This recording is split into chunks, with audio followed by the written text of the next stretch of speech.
Olá! Hoje na nossa aula de Projeto e Desenvolvimento de Software, eu vou falar um pouco sobre a arquitetura de sistemas.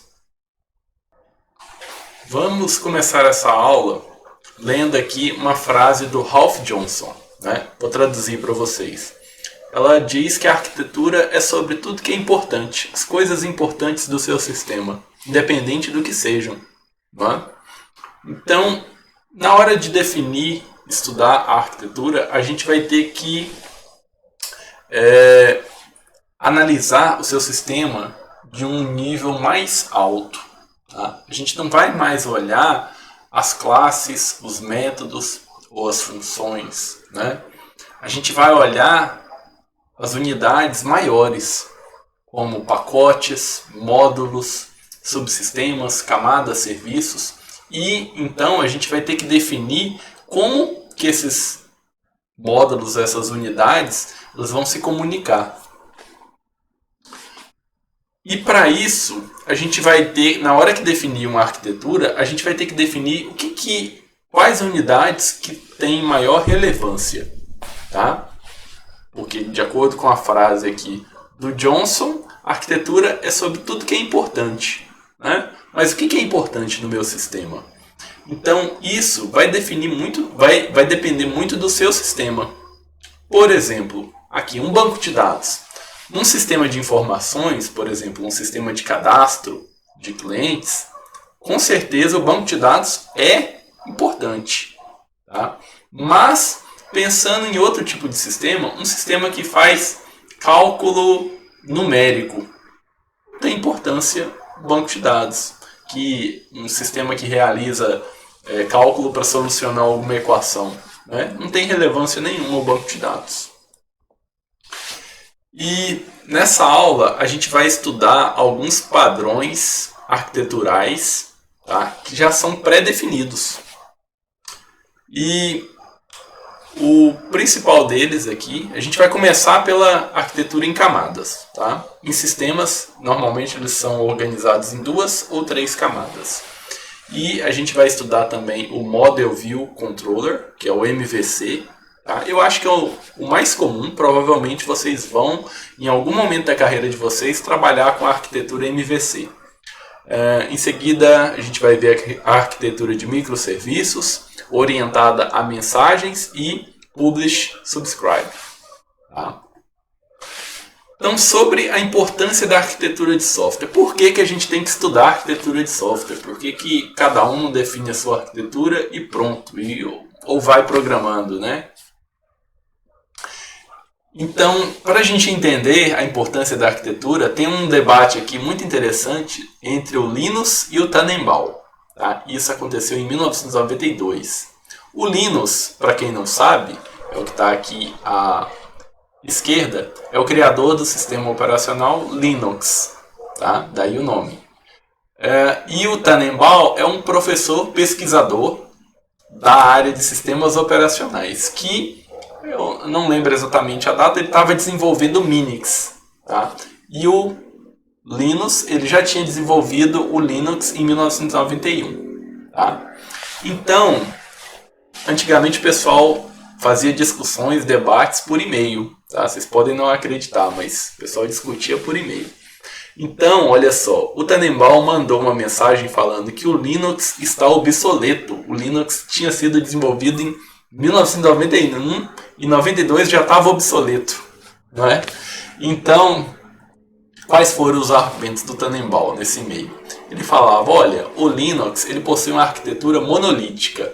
A arquitetura monolítica é como se fosse o seguinte, imagina que você tem um sistema grande, mas esse sistema ele está todo escrito em um único arquivo, tá? De programação. Então a ideia da arquitetura monolítica é essa, é como se existisse um único arquivo. Todas as funções, todos os métodos, está tudo lá, nesse único arquivo. Tá? E o Tannenbaum falou, olha, nesse caso seria melhor uma arquitetura microkernel. A arquitetura de microkernel é o seguinte, você tem um kernel, o núcleo, onde ele faz ali o básico, e o resto você vai ter outros serviços, tá? Se comunicando com o kernel e fazendo outras tarefas. Então o kernel ele fica responsável só pelo básico e você vai ter outros módulos ali, né, se comunicando com o kernel para fazer outras tarefas. Tá? Então, no monolítico, olha só, como eu disse, o sistema operacional é um único arquivo e nesse arquivo tem tudo lá, né? Gerência de processos, memória, arquivos. E no microkernel, o kernel tem os serviços essenciais e outros serviços rodam em outros processos, como se você tivesse outro sistema, outro programa rodando. Então, no caso, eles têm áreas de memória separadas, tá? Então a resposta do Linus foi, olha, diante desse assunto, né, eu vou ter que responder, não tem como, né? Então o argumento do Linus foi, né, olha, a arquitetura do microkernel, realmente, em teoria, ela é mais interessante, mas também tem outros critérios a serem considerados. Um deles é que o Linux já é uma realidade, todo mundo já está usando, e não é uma promessa, né? Acredito que na época o Tannenbaum ainda estava desenvolvendo o Minix. Tá? E tem diversas vantagens também. Tá? A arquitetura monolítica vai ter um desempenho muito maior. Ao invés de você ter ali vários serviços rodando, vai ter um gargalo ali. Né? Então a arquitetura de microkernel tem outras vantagens também.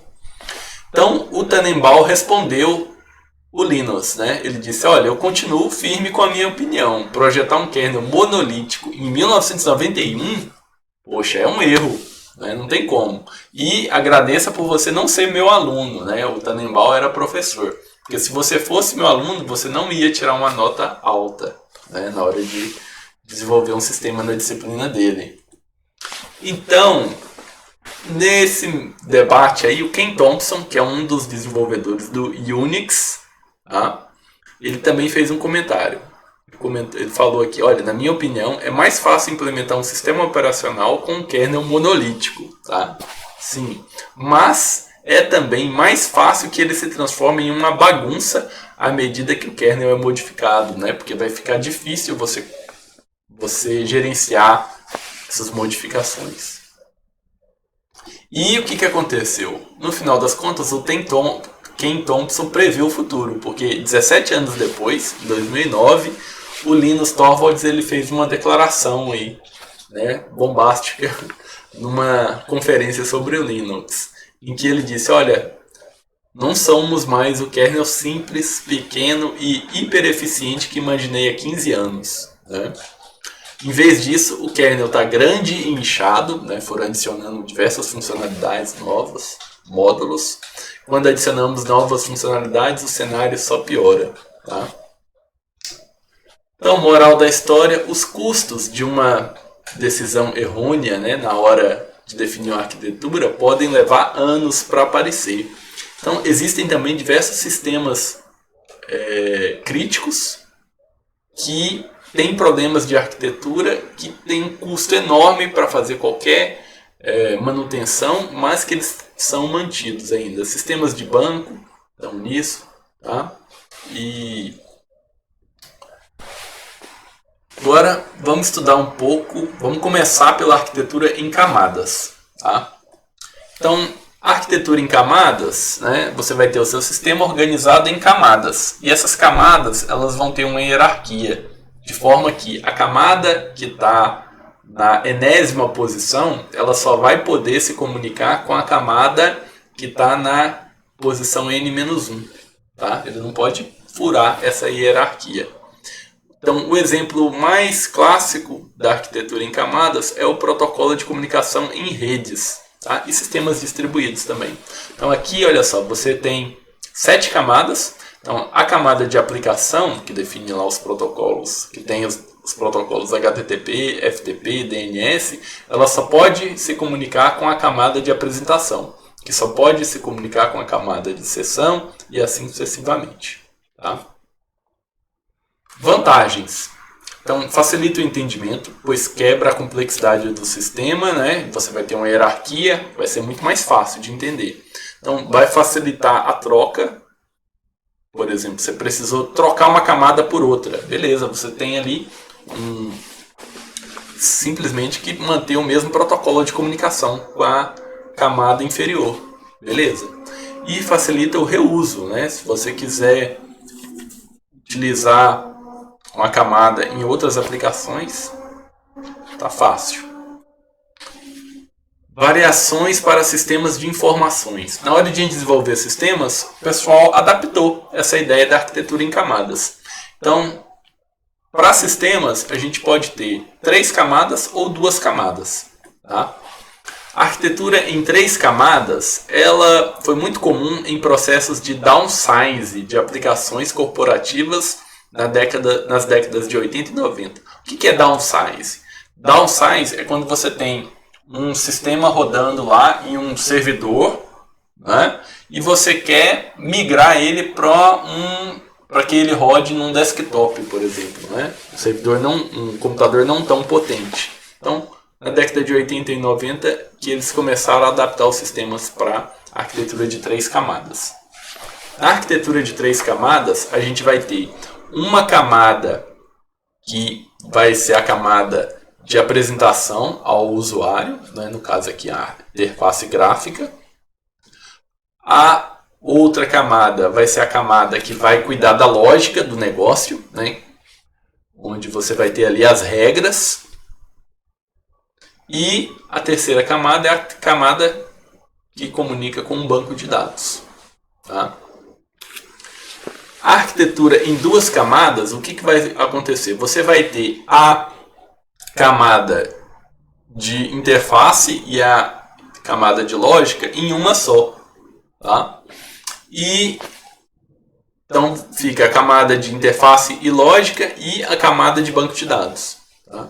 Desvantagem é que, né, na arquitetura de 2 camadas, de 3 camadas, desculpa, o que pode acontecer? Você pode ter uma interface gráfica rodando no cliente, no computador do usuário, e você pode ter essa parte aqui de aplicação, a lógica do negócio, rodando no servidor. E o banco de dados também rodando no servidor, certo? Pensando numa arquitetura web, né? Isso aqui roda no navegador do usuário e isso aqui roda no servidor. Na arquitetura em 2 camadas, o que vai acontecer? Você vai ter a interface e a lógica rodando no cliente, no usuário. Tá? Então isso pode ser um gargalo aí. Próxima arquitetura que a gente vai ver é a arquitetura MVC, Model View Controller. Tá? A arquitetura MVC ela surgiu na década de 80 com o desenvolvimento da linguagem Smalltalk, né? Que a ideia era utilizar o MVC na hora de implementar a interface gráfica. Tá? Então a ideia era que você tivesse 3 grupos, um grupo de visão, um de controle e o outro de modelo. O grupo de visão, você vai ter ali agrupada as classes para implementação da interface com o usuário, como janelas, botões, menus, barras de rolagem. Né? No grupo de controle, você vai ter as classes que tratam os eventos que são produzidos por esses dispositivos que vão se comunicar, né, com as interfaces. Então, no caso aqui, o mouse foi lá, clicou num botão, então disparou um evento. Então esse evento vai ser tratado pela camada de controle. Tá? E a terceira camada, o terceiro grupo aqui, é a classe de dados, onde você vai ter aí as classes que vão manipular os dados. Tá? Então, olha só, analisando aqui esse modelo, você vai ter então a camada de visão, a camada de controller e a camada de modelo. Tá? E as 3 aqui vão estar se comunicando. Então aqui, olha só, pensando, o interessante aqui é que você pode ter diferentes interfaces gráficas, né, que vão se comunicar com a camada de controle e acessar o modelo. Tá? Então aqui é um exemplo, você tem um relógio analógico e um relógio digital, né, que vai ser exibido para o usuário. São diferentes interfaces, mas que estão acessando lá o mesmo modelo. Então, fazendo uma analogia aqui com o mundo real, o MVC seria, pensando aqui num restaurante. Tá? O MVC seria, pensando num restaurante, o view seria o menu. O cliente chegou no restaurante, então ele vai ter acesso ao menu. O menu é a camada de apresentação ao cliente, né? Então seria o view. O controller é quem vai receber a informação do cliente, né? Os eventos do cliente, no caso o pedido aqui. Então o garçom faria o papel do controller, o C. Tá? E o model é quem vai tratar essas informações, né? Esses dados recebidos. No caso aqui, nessa analogia do restaurante, seria o cozinheiro. Tá? Então, como eu disse, o MVC você vai ter 3 grupos. Visão, controle, modelo. Tá? Mas o MVC ele não foi pensado para aplicações distribuídas. Né? A ideia inicial lá no Smalltalk era uma aplicação monolítica. Né? Que aqui a gente pode pensar como uma aplicação que roda no computador do usuário. Uma aplicação desktop, como o Word, né? Qualquer programa que você rode aqui. Mas o MVC nos dias de hoje, né, ele precisou ser adaptado para aplicações web. Né? E também tem o Single Page Applications. Tá? O MVC Web, vamos dar uma olhada aqui o que é. O MVC Web é uma adaptação do MVC para a web, né? Para implementar em sistemas distribuídos. Então, normalmente, os frameworks hoje que a gente trabalha, Ruby on Rails, Django, Spring, Cake, PHP e outros aí, todos eles, ou a maioria, né, utilizam o MVC Web. Tá? Mas, quando eles apresentam como se fosse só um modelo MVC. Tá? Mas, na verdade, é uma mistura do modelo em 3 camadas com o MVC. A gente vai ver agora. Porque a gente vai ter a primeira camada, que é a camada de apresentação da interface para o usuário, né, que comunica com o usuário. Então, no caso aqui, pensando na aplicação web, você vai ter o browser, né, o código rodando no browser. Em seguida, na parte aqui da aplicação web que roda no servidor, então aqui você vai ter a divisão em MVC. Tá? Então você tem dentro da arquitetura de 3 camadas, essa e essa, você vai ter um MVC. Tá? Então aqui você vai ter, na parte de divisão, você vai ter o HTML, ou CSS, ou JavaScript, tudo que o usuário vai ver. Tá? O controlador, o que ele vai fazer? Ele vai receber os dados, no caso do navegador do usuário, e vai fornecer as informações que o usuário precisa. Tá? O usuário clicou no botão, ele quer ver os dados de alguma coisa. Então, essa informação vai ser passada para o controlador, que vai colher esses dados e vai informar para a camada de visão. Tá? E a camada de modelo aqui, ela vai cuidar da lógica da aplicação, as regras de negócio, e vai fazer interface com o banco de dados. Tá? E aqui é a nossa terceira camada. Então a gente tem 3 camadas, e dentro dessa segunda camada a gente tem um MVC. Tá? Isso é o que é implementado hoje em dia pelos frameworks para desenvolvimento web. Então o nome é MVC Web, né? Mas parece muito com 3 camadas, né? Outra arquitetura aqui é o Single Page Applications. O que é isso? Ou só SPA. Funciona assim, tá? É a aplicação web tradicional. O cliente requisita uma página ao servidor. Tá? A web antigamente era assim, tá? Hoje em dia já mudou. Mas ela funcionava assim, cliente, o usuário foi lá abrir uma página. Então a página ela era estática. Ela não se atualizava. Aí o que acontecia? Tinha lá os botõezinhos, o usuário quer alguma informação. Ele vai lá, clica no botão, né? Aí o que vai acontecer? Esse clique no botão vai gerar um evento, o servidor vai receber esse evento e vai informar os dados para o cliente. Então, quando o servidor informar esses dados, aí a página vai ser atualizada, certo? Então isso era estático, tudo feito de forma estática. Então a interface não era menos responsiva, mais lenta, tá? Tudo era triste, né? Estático. Aí hoje em dia, não. O que acontece nas single page applications? Você tem aí a aplicação rodando no seu navegador, no seu browser, mas ela é independente do servidor. Ela não fica mais esperando o usuário clicar no botão, ou o usuário gerar um evento. Não, você tem um monte de código ali, JavaScript, e esse JavaScript se comunica com o servidor, tá? E ele manipula essa interface e informa, atualiza, dando uma dinamicidade para o usuário, tá? Então, quais exemplos que a gente tem? O Gmail, principal exemplo, né? Google Docs, Facebook, né? O Gmail, por exemplo, você não precisa mais dar um F5 para você ver que chegou um e-mail novo, né? Não, você simplesmente a telinha fica aberta, quando chega um e-mail novo ele informa para você, tá? Porque já tem um código ali sendo um código dinâmico, né? Sendo executado.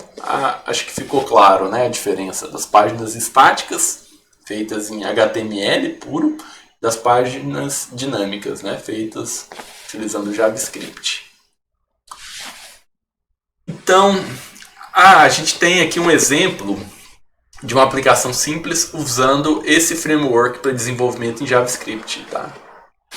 Vou mostrar para vocês, bem simples aqui. Então aqui, olha só, a gente tem uma interface web com um código em HTML, que no caso aqui ele tá só, a ideia era um sistema para exibir a temperatura, tá? Então você vai ter a temperatura e aqui vai mostrar. Então, o que vai ser exibido é isso aqui. Você vai ter o código HTML, né, que vai definir aqui o título, temperatura atual é 60 e um botãozinho aqui, né? Então, o que vai acontecer? Quando esse botão for clicado, ele vai chamar aqui uma função em JavaScript, que é a nossa camada de modelo, tá? Que vai fazer um incremento aqui na temperatura, tá? Então, aqui o código está separado, está organizado. Então, você tem os dados, a temperatura e os métodos. E aqui você tem a referência, né? Mesma coisa, a temperatura, onde que vai ser exibido, e o incremento, a função que vai ser chamada ao clicar nesse botão. Tá? Em resumo, então, o MVC tradicional ele foi feito lá pensando no Smalltalk para aplicações desktop, né? Com interface gráfica local. Mas o MVC Web, a ideia já é que ele seja distribuído, então ele utiliza já, né, arquitetura em 3 camadas. E os SPAs, eles não têm MVC no nome, mas lembra o MVC tradicional mais uma interface web. Ok? Então, eu vou parar por aqui. No próximo vídeo, eu vou continuar falando sobre as arquiteturas baseadas em microserviços. Então, muito obrigado e até o próximo vídeo.